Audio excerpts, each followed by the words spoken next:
everyone. Welcome to the ballpark. Yes, I said that intentionally because we're going to be talking a little bit about how baseball ties to workforce management today. Vince Jackson here. Again, welcome to the podcast. We have a couple guests here today. We have Corey Cutler joining us from UKG, Eric Hoffman from Improv, and of course, the person who calls me the sidekicks, Dr. Sarah Inman, is with us as well today. Sarah, why don't you get us going here? I know you had a couple questions. Oh, I absolutely do. Thank you for the intro, and thank you for our friends Corey and Eric for being here. I've been so excited about this episode. We are all huge baseball fans here, and we started talking about this actually a few months ago, just the different ways that baseball takes lessons from workforce management or vice versa, depending on how you're looking at it. And Vince and I thought, you know what, that would be a really fun podcast episode. So as we were thinking about who our friends and colleagues in the industry were who felt just as strongly, if not more so, about workforce management as they do about baseball, we reached out to Corey and Eric, and they were so kind to join us. And I think we've got a really cool session lined up for y'all today. So before we jump into the questions, I'm actually going to play your MC for the day, mainly because, spoiler alert, we've got two fans of the same team on this podcast today. So I had a feeling most of our anecdotes would be pretty similar. I'm going to tell you all, lifelong Red Sox fan here. Now, it depends on the day. Sometimes I'm proud, sometimes not so much. Currently, and probably for the next 3 years, I will be feeling not so proud as I continue to work through the emotions of the Devers trade, as I'm still not over the Mookie trade, but we'll talk about that later. So with that in mind, I would love to turn it over to my nearest and dearest friend in the workforce management space, Mr. Corey Cutler, the prestigious Director of Global Engagement Services at UKG. Corey, tell us about your favorite baseball team and why you're excited to be here on the podcast today. Isn't it funny that I'm next? We'll just start in the B's, and I guess we'll skip Atlanta and we'll go right to the B's. We'll skip the A's. Again, Corey Cutler from UKG. I work in Global Engagement Services, where we help position the services team for success from a human capital management and a workforce management perspective. I've been in the workforce management business now for 25 years. I'm dating myself. Super excited to be able to have this conversation. Also a lifelong baseball fan.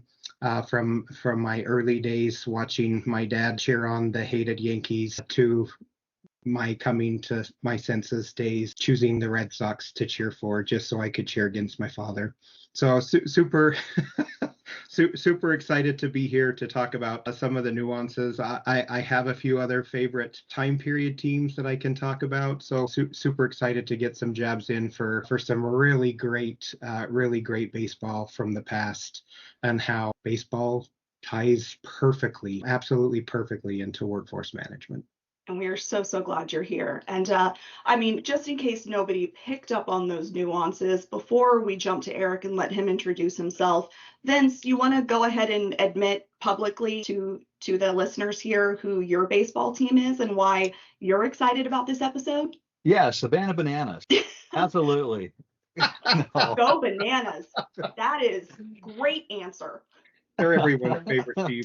Yeah, seriously, I've been a Braves fan for as long as I can humanly remember. Always have been, right? I mean, back in the Bob Horner, Dale Murphy days, right? Dale Murphy was my idol. I used to try to stand like him, swing like him, even when I was playing cut ball before baseball. Much like Corey, I've been loving this forever. And how can you go wrong with America's team, right? I mean, it's the Braves, so you gotta love them. Eric, you're up, my friend. You tell us favorite team and why you're excited about this podcast episode today. Well, when I first heard that you were working on this, I would have probably barged my way in through the front door, side door, and back door to be on it, because I love baseball. It's the sport that I've always played and I've always been involved with. But there is such a huge correlation between workforce management and Major League Baseball. And I'm glad we're going to talk about that, because there's so many connections, and even more so with the Cleveland Pro Baseball team. And I call it that because, as probably everybody knows, the name has changed recently to the Guardians. That team in and of itself exemplifies workforce management to its core. And I'm looking forward to talking about it. Well, I will look for any opportunity to praise Terry Francona. So I have a feeling we'll go ahead and have some conversations about that while we're at it. But as I mentioned, I am going to play the role of MC more than anything today. So I've worked hard to develop some questions for you all that I would love to just kind of dive into, because as we've talked about, right, it was one of those things that don't even know how it came to us necessarily, but, you know, kind of that thunderbolt moment of, oh, wow, when you think about the game of baseball, and really not just that, the business of baseball on the back end, the alignment with workforce management makes so much sense. All of us are professionals who have spent years and years in this space, have worked for and directly with UKG. We live and breathe workforce management very much in the way that in our off time we live and breathe baseball. So what better way to spend an hour or so and have this conversation and really tie some of these things together. Right out of the gate, anybody jump in really who has a thought. What is one workforce management lesson that you think your favorite team, or maybe just a team in general that you admire or have seen along the way, has really nailed that you think more businesses or frankly baseball teams should steal? Well, I'll start. I'll jump in because, again, I think although there's other teams certainly that espouse this approach, I think the Cleveland Pro Baseball team, the Guardians, does this probably better than anyone. And I think it's acknowledged for the most part. And it's because they have to. They develop your team from the very beginning, from hiring, drafting, trading, and support them wherever they go and whatever they do. And just develop the farm team, develop your team. This is going to be a recurring theme for me. I'm going to keep coming back to it, and you're going to go at the end, you're going to go, oh my gosh, not again. But it's true, is if you have a solid team and you nurture that team, I'm going to pull out the Ramirez example, which is he didn't leave for more money. He stayed as a free agent in Cleveland because of the fact that he was brought up, drafted, and developed by the organization. Yeah, they're a fantastic example. And I don't know if the Braves are that good at this anymore, but if I go back to when I really spent a lot of time watching their games and even going to the games, was back when they had the misfit team in the early 90s and started winning, getting to the playoffs and winning. They used kind of a combination of, right, of having those senior resources, but having one heck of a farm organization where they were developing people in. You had the Smoltzy sitting there that was just awesome, but you brought in the Glavine of nowhere.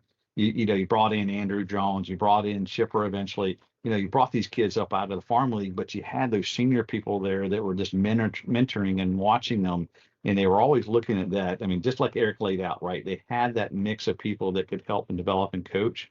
I mean, heck, you had Pendleton, right, who played, which I felt like he needed a wheelchair sometimes to get around the bases, but he loved it so much and was so much dedicated. He turned around and became their hitting coach, right? I mean, he just had such an investment into the team with these senior people of experience that could coach and mentor. And I think that's critical as well.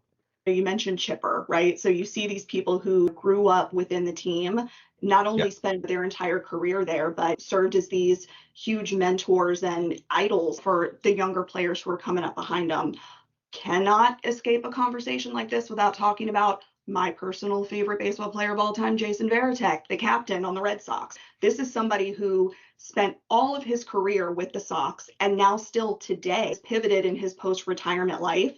Frankly, fingers crossed, he's going to be manager soon. I keep counting the days until Corey frantically texts me and lets me know the news is spread that Cora is out and Tech is in. But when you see these people who are so invested in their team, right, they are paying it forward. They see the opportunity. They have acknowledged kind of the privilege that they had to spend their entire career with one ball club, and then want to make sure that, again, even in this post-retirement life, that they're paying it back and they're training up the next generation. And I just think it's really cool that you see that. It's not an everyday type situation, but gosh, that loyalty is so deeply embedded in some of these players. And I think there is a lesson there. And when you have your people and you invest in them and you take good care of them, they're going to turn around and take good care of you for the long haul. I think we've hit on right on the first key point of workforce management, and that's that leadership matters. Great leadership matters. If I think of the 69 Mets, in the first 7 years of this franchise's existence, they never finished higher than 9th place in a 10-team league. They were the laughing stock of baseball. Along comes Gil Hodges, possibly one of the greatest managers of all time, and says, we're not here to be lovable losers anymore, and turns this team around in a season to win 100 games, to beat the Atlanta Braves in the NLCS, and to go on and beat the Orioles in the World Series. There's a reason they're called the Miracle Mets, but the reason they got to where they did is Gil Hodges and his leadership style, the way he used his team in the situations that he needed to use them, and the way he brought these players up. If you go and look at the roster from that team, you'll see a lot of future Hall of Famers on that team, a lot of future Hall of Famers, not from the Mets organization, but this is where they got their start, and they got their start under a fantastic leader. Leadership matters in workforce management. 100% it matters. It absolutely does. And as we're talking about the farm system and leadership and kind of the role that that plays, it takes me to, can't escape the conversation of the homegrown talent versus paying for talent, right? At the end of the day, no commentary on the Red Sox role and all of that. But when you're talking about that mix, and Eric, you really kicked us off talking about how with Cleveland, that farm system has really been just critical to them. From a workforce management perspective and a baseball perspective, how do you balance the need for that high dollar, top tier Otani of the workforce management world versus having these folks who are just young and hungry and eager to prove themselves? Where do you find that mix? Well, this is controversial for Cleveland baseball fans, as it probably is in the WFM world. However, in both cases, you should work exceedingly hard to find a way, by whatever means available, to retain your top talent. I mean, that's a force multiplier when you can have just some of the top talent in your industry. In some cases, you cannot, and that's okay. If you part, let me just say this: do so with the best regard and support for them. You're both doing what's right for your respective families, for your respective organizations. It isn't always about money.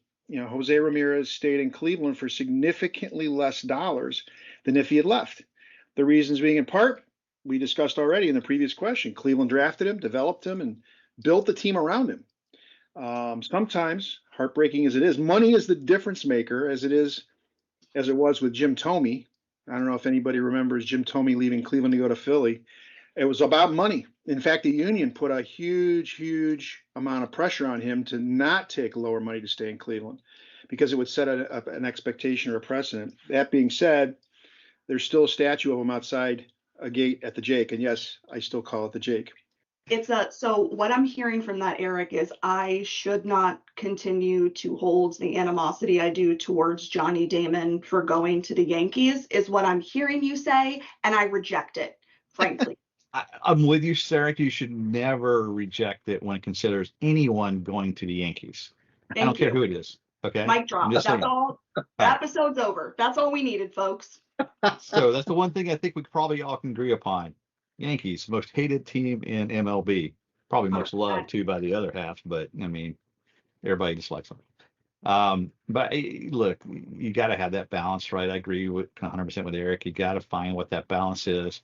There's loyalty can carry you a long ways, but at the end of the day, people have to look at what their current value is worth, and can you afford them, right? And sometimes people outgrow your business. Sometimes your business outgrows people. So it works both ways, and you gotta stay on top of that. Maintain them as long as you can, and you're gonna have some people that are willing to stick around for less, and you're willing to stick around and take on the more heat. We have people on our team that do that, right? That could go make more money, go do whatever differently, but they're loyal and they enjoy what they're doing. Sometimes it comes back to and I don't know if there's a question maybe we're going to get to a little later. It comes back a little bit to the culture you've developed within the dugout as well. I mean, to make it really simple, right? If you have a culture running that is not good, people are going to jump ship. Your team's not going to perform. Things are going to fall apart. They don't communicate on the field. They don't communicate off the field. And the same goes for your organization and how you deal with workforce management and the culture that supports it too. So Cutler, I want to kind of pivot to you with a little bit of specificity with this question and some background. Corey and I go way back, even pre my official UKG days, but he and I both were former healthcare strategists where we knew the solution so well at UKG that they sent us in to deal with the biggest and gnarliest problems and issues that needed solutions for the customers. So balancing that when we're looking at the conversation of build or buy, right? When both of us come from a place where you need people who can go in and answer the questions that need 10, 15 years of experience in the dugout, in the bullpen, in the clubhouse, versus somebody who, again, is young and eager and hungry and wants to come up and wants to learn, but just hasn't had at bats. What's your approach there? Are you building or are you buying? I think it's interesting, and I do think it has to be a hybrid approach, right? I think I would agree. I would agree with that. You build by investing in the people that you have, investing in training, investing in their career development, finding what they love and make that their passion every single day. That's the culture that Vince is talking about, right? That gets them to stay, that gets them continuing to do, again, what they love every single day. But when you have a special need, when you have a niche, you have somebody who you need someone to hit cleanup, right? And you just don't have that. That's when you go out and you look and you supplement your team. I think the interesting thing about culture is sometimes it's not a negative thing for somebody to leave. Sometimes they've just outgrown what you're putting around them and what you're building around them. And that's okay. I think, there can be some churn in an organization, and that still be good for your organization from a workforce management perspective. If that person doesn't fit, again, I help them find where they fit, help them move to the next level. I think, it's constantly balancing my team, the changes in my team, the cultural fit of my team, the performance of my team, the skill set of my entire team. And how do all of the players play into that? And again, I think that goes back to great management, right? Knowing your team, knowing who's available, and getting them the opportunity to perform at their highest level in the best situations and in the situations that they love and can thrive in. That's a great point. And tying that back to the theme that I put out there about, treating your employees or people you work with like their family and may one day bounce back. I think it's important to say that just like in the MLB, where, and I'm saying this somewhat tongue in cheek, the Indians/Guardians will literally let all their good talent go because they can't afford them. But then on the backside of their career, they come back because they want to finish out and come back to a team that treated them right on the way up, just like Aaron Ain at Kronos and at UKG embraced the bounce back because of the fact that you may find out a couple of things. One, grass isn't always greener necessarily. Your circumstances may change as your career develops. And in both those cases, those employees, those people, those team members can actually be really helpful to your organization, whether there's a gap there where they're no longer with you or whether they continuously stay with you. So I think there's a lot of themes that are coming together here. And a good leader, to your point, Corey, a good leader will see that and will nurture that. I love that you bring up Aaron Ain and the boomerang, because again, it's one of those situations where you treat people well, you give them opportunities. If they seek something elsewhere, keep it open to the point where they can come back with more knowledge, more experience. Let them get traded to another team for a year or two. Kind of watch the tape, see what's going on, and then let them come back with all that additional knowledge. But Vince, what are your thoughts on that? Yeah, I was actually reading an article last week. I know I was on vacation, but still, I was, me, I don't stop. It was actually talking about that there's a massive rise in hiring boomerangs across all industries right now. Mm-hmm. That people are realizing that those people have a lot of value to bring back, right? It used to be once you were done, you leave, you're gone. Nobody want to touch, you didn't want to touch you again. But that trend is totally different than it used to be, which I find interesting, right? Because of our experience at UKG, wow, we had a high percentage of boomerangs. Rarely there was a door ever shut, once you left. But I think, consider that, remember that. not only in your hiring strategy, but even your recruiting strategy. Don't be afraid to go back after somebody that used to work for you. And, they know the culture and the team and the attitude and they know what they're getting into. And, if you like them and they were a good fit and they can do what you need, don't be afraid to go recruit those people back to your organization or to a different organization if you're there. There's a lot of value there. Yeah, So. I mean, look at Alex Cora coming back to the Red Sox again. Have some thoughts on that. Astros could have kept him, but that's neither here nor there. But we've talked about boomerangs, and that takes me kind of to the issue of retention, because again, huge thing within the workforce management space, frankly, within Major League Baseball. When I think about retention, I think about two teams that in my mind just historically have not done it well. That would be the Mets. Very roller coaster journey in terms of some really high profile player turnovers, and the Marlins. Listen, Marlins get good, they start winning, boom, you already know, don't get comfortable. Don't buy any jerseys because those guys are off as soon as the season's over, if they even make it that long. So what can we learn, coming back to the workforce management space, what can we learn about how the Mets have managed or mismanaged player retention? And from a workforce management perspective, what can we do from a retention standpoint so we avoid that knowledge loss, the morale issues, not just morale for the players, but again, morale for the fans, right? I'm sad every time I lose somebody. So as leaders, as workforce management experts, how can we do that well? Well, I think it comes down to, and I'm a geek for baseball, right? And I know Vince, and it sounds like Sarah, you are too. You're like impressing the heck out of me right now. uh, People don't know, but listen, if I could have done anything, I would have been a Major League Baseball player, but alas, we've not come that far as a society, so maybe one day. and Corey, you clearly, you know your stuff. So what I would say is that you have to, and I know the Guardians do this. I'm sure every baseball team does this, and it kind of ties in with the whole stats era, the post Moneyball thing, where you have to understand the player, what their skills are, help them understand what their skills are, and then lean into that. And if you can get that correlation, and by the way, this applies to WFM. If you've got somebody that's incredibly good at one thing, maybe scheduling, then why wouldn't you lean into that, and help them understand that's what their affinity is for, and hopefully everybody gets aligned. Now, if you don't align, then you have to work through it. But the simple fact is, you can really truly develop people and retain them if you develop that alignment, and if you have that communication capability with the employee. Try to find something that works for them, even though it isn't necessarily in your quarterly plan or your annual plan. Maybe they can help the organization in a different way. If you know how to bunt and you're fast, there's a role for you. Be a role player on a team.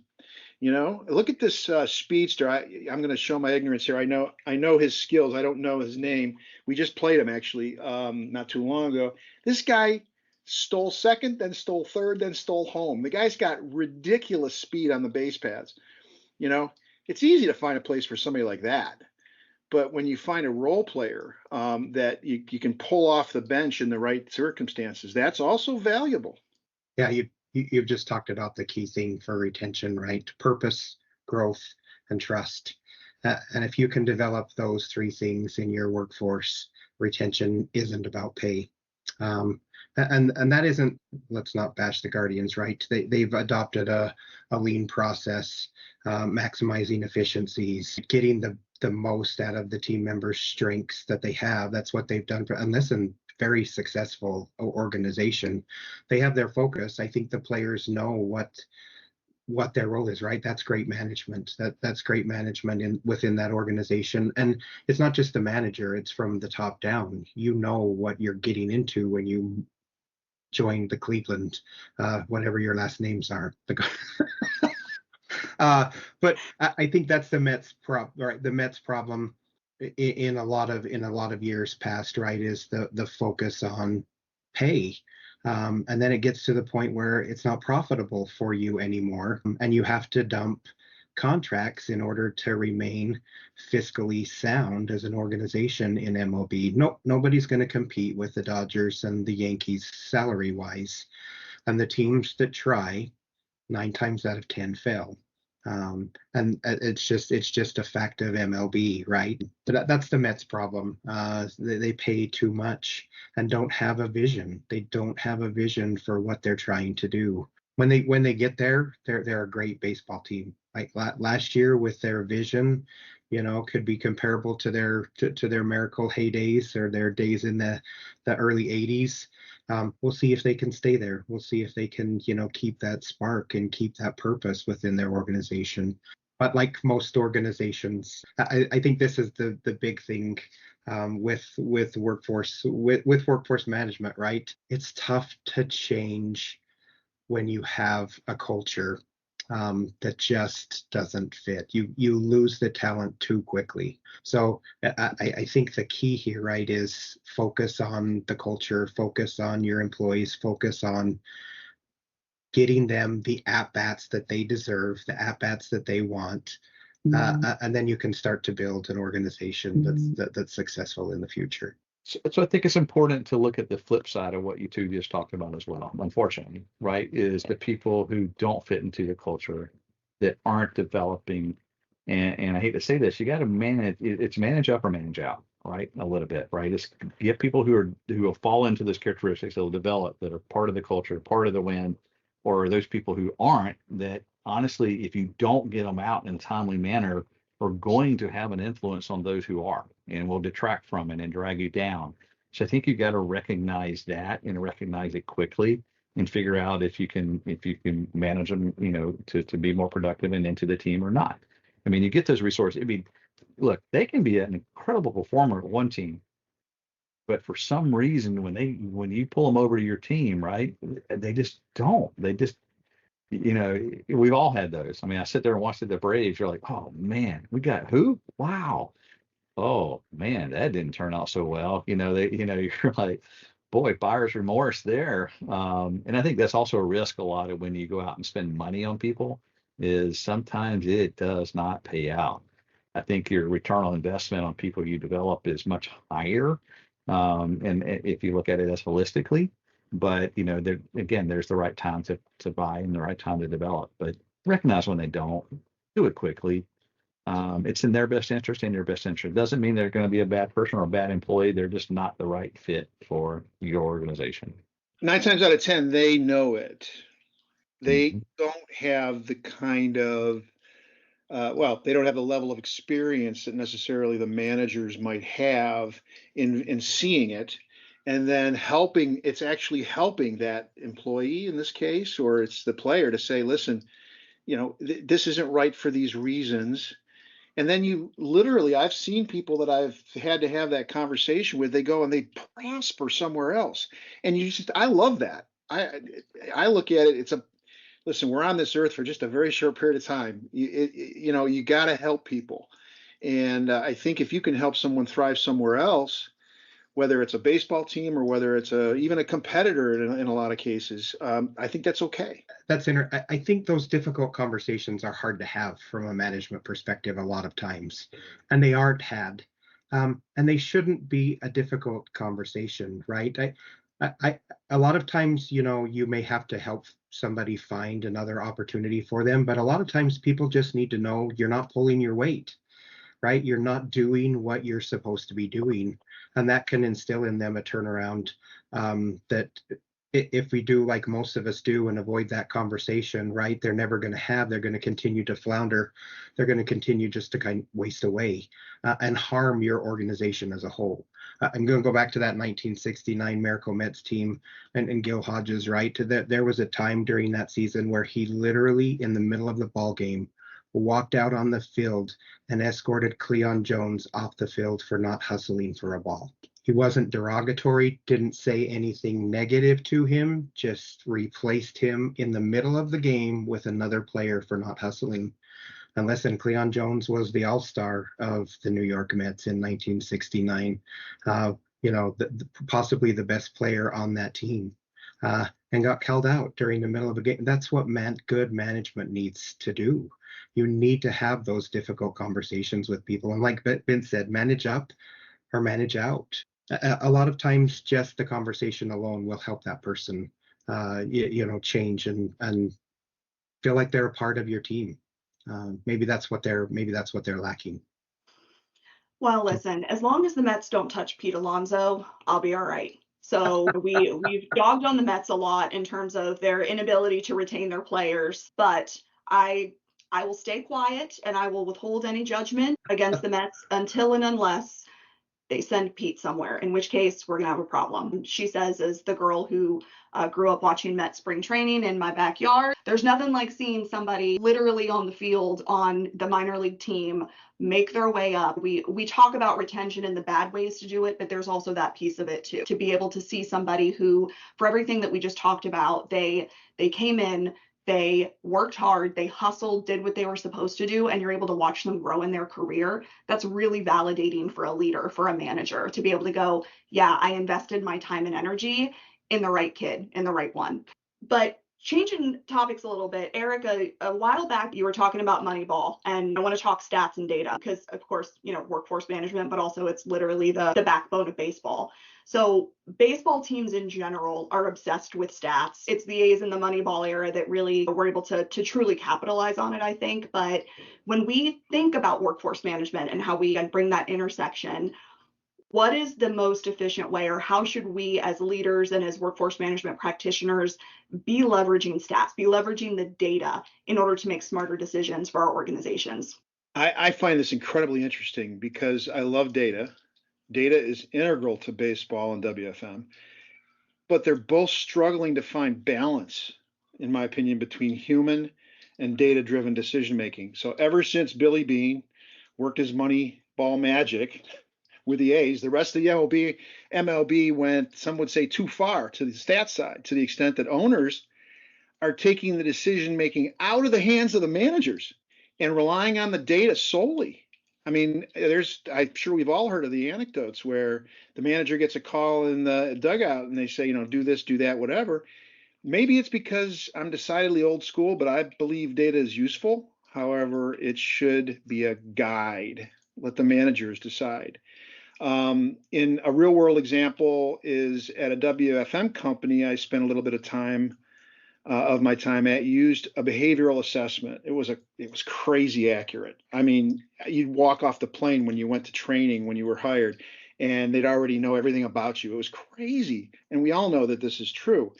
However, it was used as a guide, not the final answer on managing, hiring that person or that employee. And I think you have to allow they've proven scientifically that it's going to be one heck of a long time before any kind of quantum computer or any kind of AI can approach the brain. It's a magnificent thing. And even with the advances that are occurring, I think the human decision making has to be a part of that as it relates to employees, as it relates to anything having to do with data.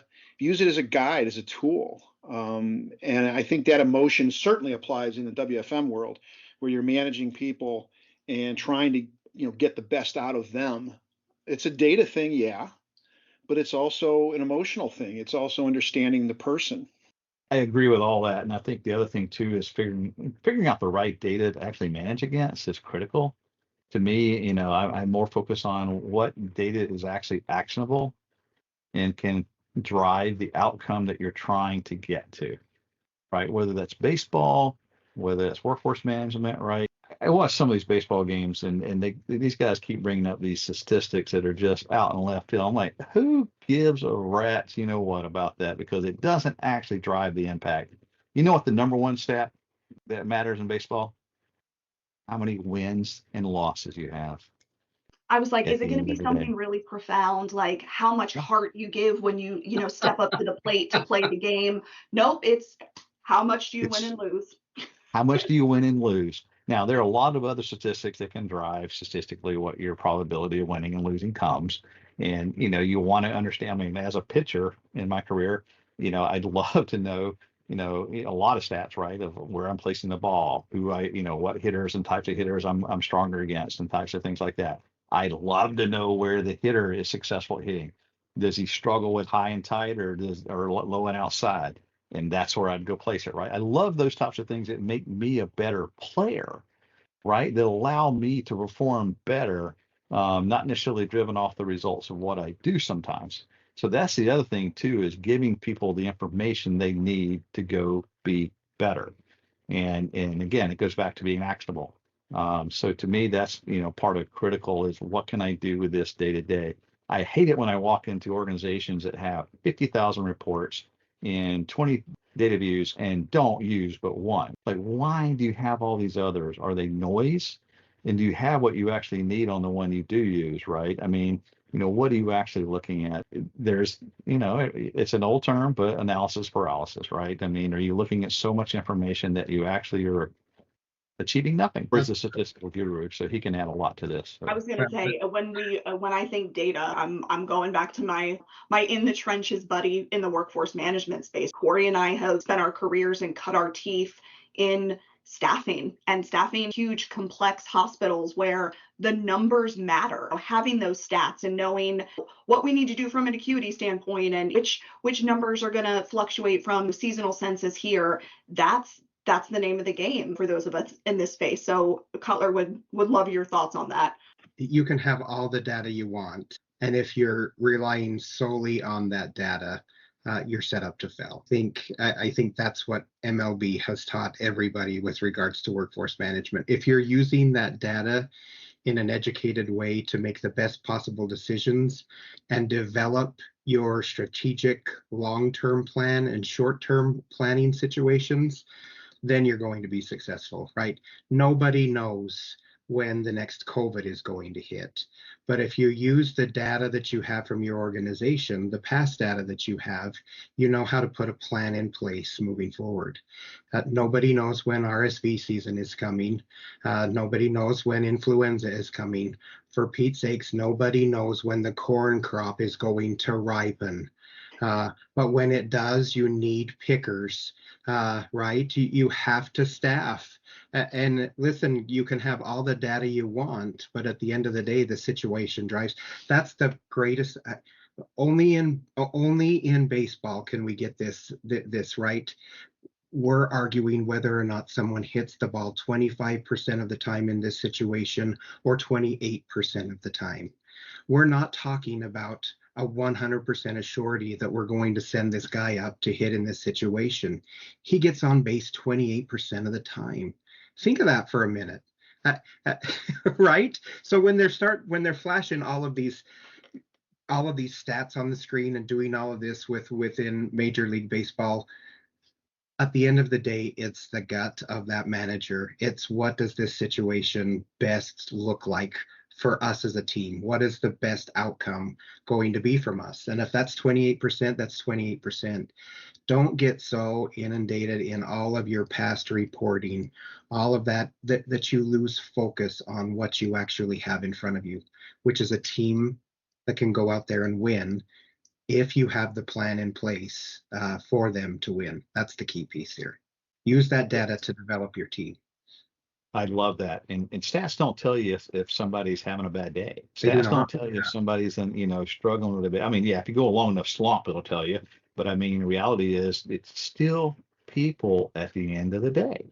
That was perfect, Corey. I mean, you've got to focus on it. The manager's got to have that ability to understand, leverage the stats.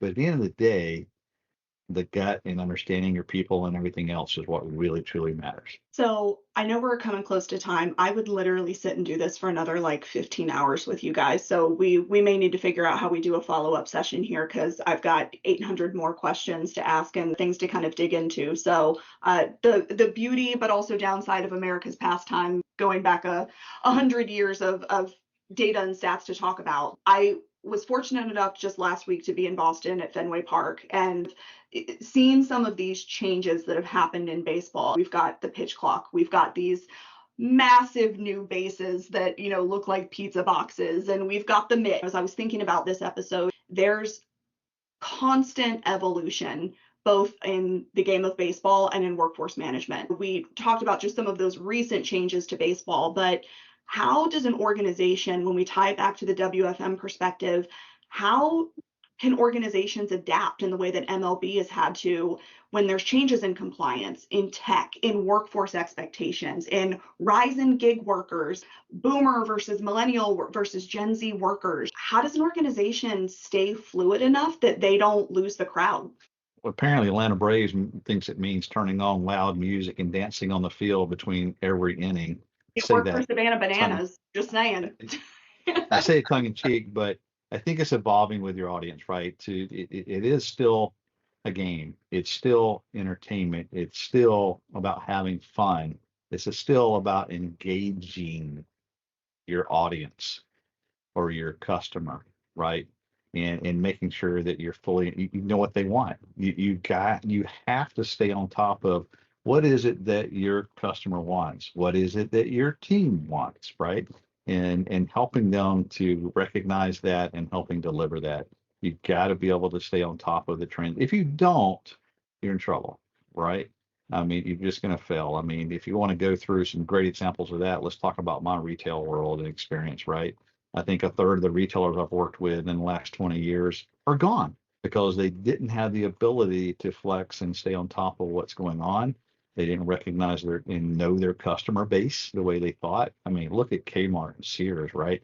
You want to talk about losing connectivity to, probably two of the biggest loyal brands if you go back 30, 40 years ago that are gone and didn't know what they had, didn't recognize it, and just killed themselves. And I see that happen in baseball too. Well, I mean, and I think that's an incredibly valid point. It kind of ties in with what my thought is it comes down to leadership and having just really incredible prescience about the industry you're in, what the clients want, as Vince said. And then the second part of that is making sure that you deploy it and go after it, because if you delay, you could potentially hurt yourself significantly by just delaying. Now, I'm not even talking about arguing with it, trying to circumvent it. Fighting the inevitable is tantamount to falling behind, and then you'll have to catch up anyway. A great example in baseball is, I just saw this the other day, was Scherzer. He still gets all torqued up about the pitch clock. And I think it negatively impacts his performance. I really do. And then he's not the only one. There's other pitchers as well. It's here. It's here. Okay, you're not going to argue with it.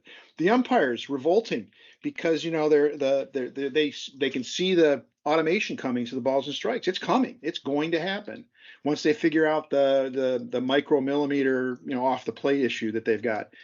And it almost seems like they're fighting it. Well, it's their jobs. You can understand it, I guess. You got to get on board, and you have to make sure you're, if not ahead of the curve, you're not too far behind the curve. Everything. The only thing constant is change, right? I hate to sound like a broken record here. I'll try to change it up just a little bit. In workforce management, conformity is a killer. You do not need 15 people on your team that all do the exact same thing, work the exact same way, process the exact same thing.